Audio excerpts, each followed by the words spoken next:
Maraknya kasus pekerja migran Indonesia yang berangkat ke luar negeri menggunakan jalur ilegal. BP3MI Provinsi Sumatera Selatan meminta setiap calon PMI untuk melakukan pengecekan izin dari perusahaan yang bersangkutan.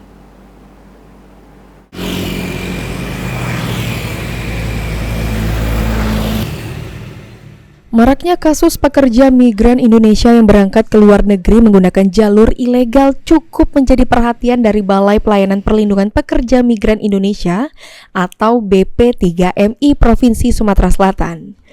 Pelaksanaan tugas Kepala BP3MI Provinsi Sumatera Selatan, Aminah, mengatakan, setiap calon pekerja migran yang akan bekerja ke luar negeri harus melakukan pengecekan izin perusahaan pemberi kerja ke BP3MI.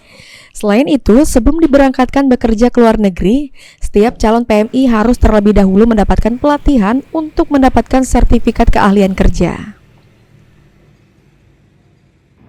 Untuk PLRT itu yang benar adalah harus berangkat dengan perusahaan yang berbadan hukum yang sudah mengantongi izin, dan juga setiap calon PMI untuk jenis pekerjaan pembantu rumah tangga itu harus dilatih, tidak bisa langsung berangkat mengantongi sertifikat keahlian, karena sekarang walaupun pekerja rumah tangga kalau di negara luar itu kan serba elektronik, jadi harus juga ada keahlian, apalagi biasanya yang bekerja itu dari daerah-daerah, dari pelosok, dia harus diberi pelatihan terlebih dahulu.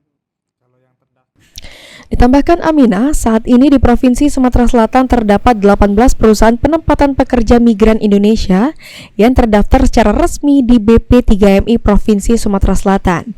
Namun, dari 18 yang terdaftar, hanya beberapa perusahaan yang aktif untuk memberangkatkan pekerja migran Indonesia ke luar negeri. Eki Saputra, PAL TV.